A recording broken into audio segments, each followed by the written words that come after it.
This is my favorite scene in Star Wars, and without this scene in Star Wars Episode 4 A New Hope, I don't think this saga exists. This is the most crucial scene in Star Wars. Welcome back to ScreenCrush, I'm Ryan Airy, and let me explain why I think this is the most crucial scene in the Star Wars saga. First, let me explain what I mean by crucial scene. Now, obviously this is not the most crucial, plot point in the entire Star Wars galaxy. In fact, the whole saga actually hinges on Anakin's turn to the dark side. And I'm sure I'll make a video about that later on. But it's hard to remember that when this movie first came out, it was not a franchise. It was just a movie called Star Wars. And it's fun because it combines so many of our favorite types of movies into one film and gives us a relatable protagonist. And I think it's this scene that actually sold the audience on Luke Skywalker. Now, this scene has been replicated in some way or another in at least 4 other Star Wars films. And it's been replicated so much because it's a powerful moment that actually encapsulates the entire saga. But to fully explain why this scene is effective, I have to explain George Lucas and kind of where America was at this point in time. And that's because Star Wars isn't just popular because it's a good movie, it became the biggest movie of all time because it resonated with people on a deeper level. So George Lucas was an introverted kid who loved reading comics and sci-fi, and as a teenager, he loved souping up cars and driving really fast. And as a kid, he was constantly looking for older mentor figures, which is probably why he created the Master-Padawan relationship for the Jedi Knights instead of having them train in a group. But the reason young George Lucas needed a mentor is because he didn't get along with his dad. See, he grew up in the 1960s when parents and kids were famously arguing over the dinner table about topics like the Vietnam War, the Civil Rights Movement, or how long your hair is getting. I'm a hippie. See, there was a cultural and generational shift happening in the 1960s, and the first front in that culture war was at home. George's dad, George Sr., was a very practical person. He ran a successful office supply store in their small city of Modesto, California, and he expected Junior to follow in his footsteps. And if this sounds familiar, it's because Lucas also copied their relationship with the bickering between Indiana Jones and his dad. What's his name? Henry Jones Jr. Like Indiana. We named the dog Indiana. Just like George and his father, Indiana's dad gave him a strict upbringing. No, Dad, you listen. Junior! 1, 2, 3, 4. In Greek. Ena, Theo, Thea. And it's also kind of interesting that the original Indiana Jones trilogy ends with a father and son finally understanding each other. Indiana. Let it go. So I'm bringing this up so you understand that anytime George Lucas makes anything, it's always personal for him. George obviously refused to go into his dad's business and instead enrolled in film school, where he made a name for himself as a groundbreaking editor who made experimental art films.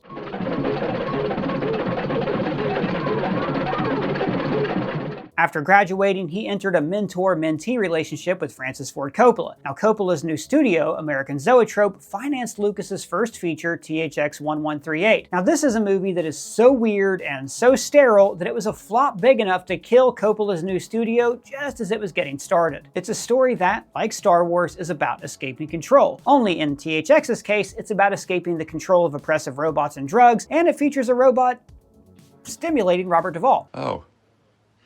Okay. Now, after this movie, Lucas's wife, the great editor Marcia Lucas, encouraged him to tell a personal story, which he did with American Graffiti. That film is about 4 aspects of Lucas's personality cruising around town in a single night. And again, the main theme was escape. Escape from childhood, from expectations, from your hometown, and even escape by driving really fast. The movie even ends with a car crash like the one that nearly killed George Lucas when he was a teenager. Now, following that huge success of American Graffiti, he decided to make Star Wars, which is another incredibly personal story. If it weren't for all the space and stuff, I would say that it's a straight up autobiography of George's life. So now let's look at the scene in question. At this point in the film, we have seen that there is a giant war being waged far away, just like how Vietnam was raging when George Lucas was growing up. Originally, Luke was introduced watching the space battle at a teen's local hangout, when his best friend, a soldier, comes home from the war. Kids!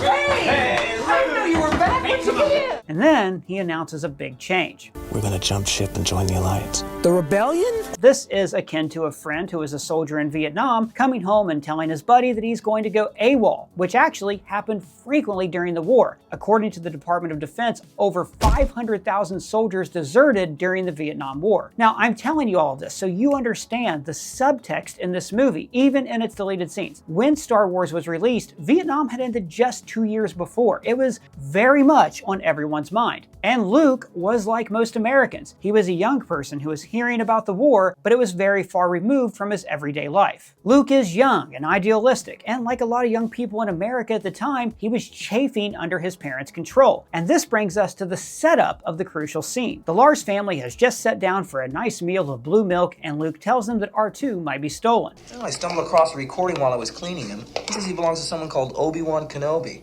Do you know what he's talking about? And then Owen replies, He died about the same time as your father. and Luke is suddenly seeing the potential for adventure, the potential for release from this sad, boring life. He knew my father? And then Owen just shuts him down. I told you to forget it. And then he sharply makes Luke remember his duties. In the morning, I want them up there on the South Ridge working on those condensers. Now Luke, though, has already seen his opportunity to break free. He starts kind of hinting around, like Ralphie in A Christmas Story laying the groundwork for getting a BB gun. I think those new droids are going to work out fine. I'll bet you never guess what I got you for Christmas. And then, like Ralphie, this leads up to his big ask. I want an official Red Ryder Carbine Action 200 shell range ball air rifle. And if these new droids do work out, I want to transmit my application to the Academy this year. And I think you can see this being the exact same conversation that George Lucas had with his dad, just replaced, the harvest with selling stationery. We have a taciturn father figure who doesn't want a kid to see the world, and worse yet, he wants to keep the kid trapped in the boring family business. And then they start bargaining. But it's a whole nother year.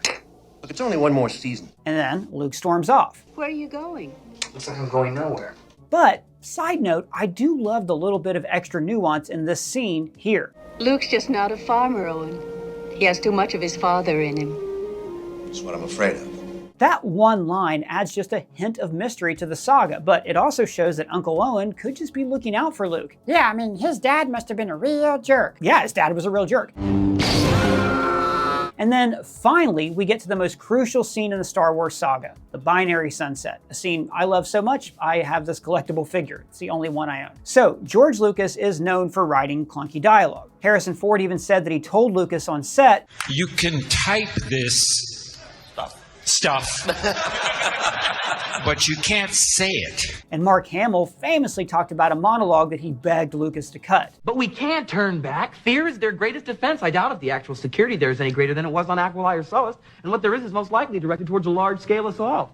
And I thought, who talks like this, George? And of course, the prequels are famous for this clunky George speak. I'll try spinning. That's a good trick. More did you speak? I wish that I could just wish away my feelings. I don't like sand. No, it's because I'm so in love with you. Killing younglings. Lucas was always better with visuals. For instance, there's not a single relatable character in THX 1138, but the film does feature this gorgeous prison sequence where the characters that we don't care about are trapped in a boundless void. And Star Wars is always remembered for its big action climax, but this scene is where Lucas really lets the visuals handle all of the emotional work of a scene. The character is not telling us how he feels, Lucas is showing us how he feels. So in this moment, Lucas widely recognizes the power of stillness. He surrenders the narrative to John Williams. John Williams and the London Symphony Orchestra, everybody.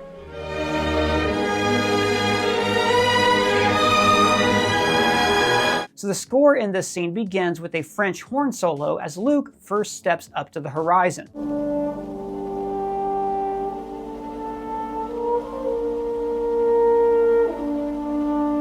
The instrument is alone, and so is Luke. Not just physically, but emotionally. He has no one in his life that he can talk to, no one who understands the real him. And we've all felt this way at some point in our lives, especially when we're kids, when we're trapped in that adult world where we have no control. And as far as we know, the only people Luke has in his life are his aunt and his taciturn uncle. So the wide shot lasts for about 10 seconds as this leitmotif finishes, and then we cut to a close-up. But then we cut to the twin suns, and this is a brilliant bit of world building. Now, we've all done this, taking a quiet moment for ourselves in nature where you just need a second to think about who you are or where you want to be. And the twin suns are also telling us, hey, this isn't Earth, this is some other world, but because we relate to the emotion of the moment, it really does feel like we are on an alien planet watching a strange twin sunset. But then, just a few frames before the cut to Luke, the full orchestra joins this solo.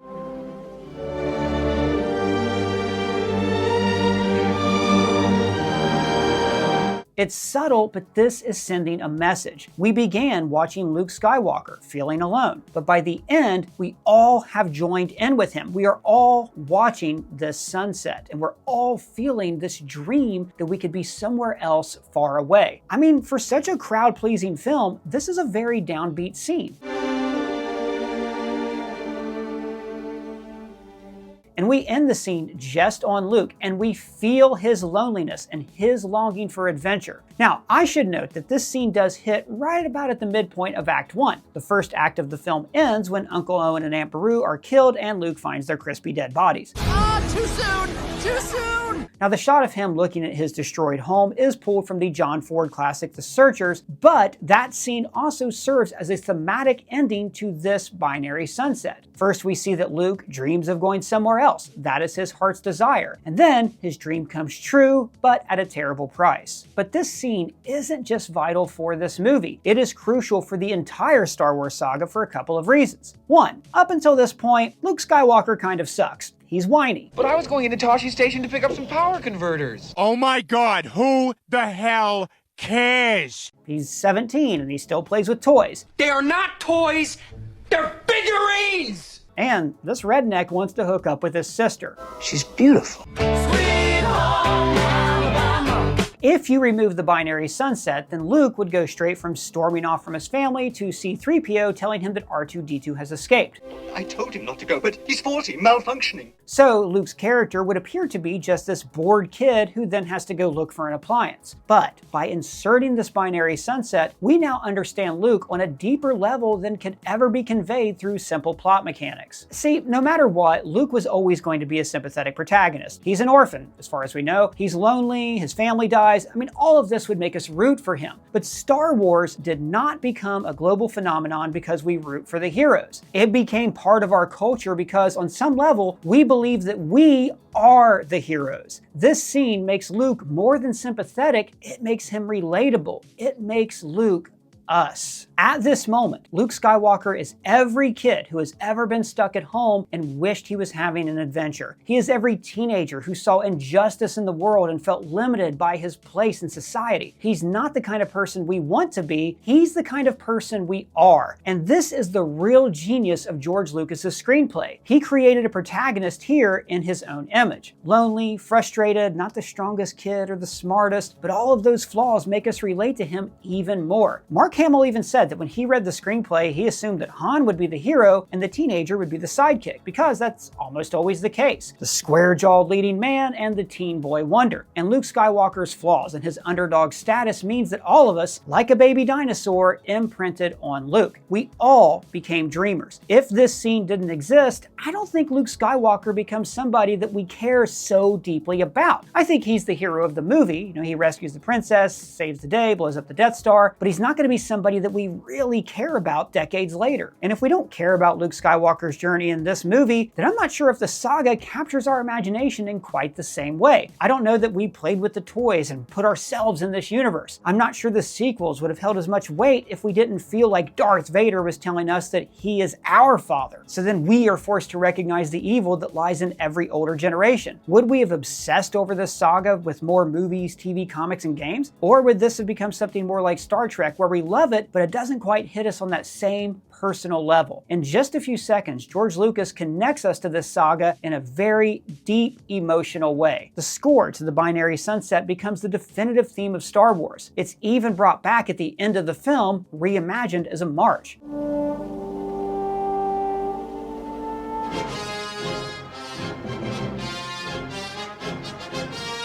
It's subtle, but the music is telling us that the lonely farm boy is now part of a greater story. He's a military hero and a new hope for the galaxy. And that means that, hey, we can all be heroes too. But all of that empathy starts right here when we are all watching a sunset on another world and looking for our place in the universe. Well, guys, that's just my thoughts on the most crucial scene in Star Wars. Do you like this scene? Do you think I'm right? Do you think I'm wrong? Let me know in the comments below, or at me on Twitter, Blue Sky Threads, or on our free to join Discord server. And if it's your first time here, welcome to the channel. Please subscribe, smash that bell for alerts. For ScreenCrush, I'm Ryan Airy.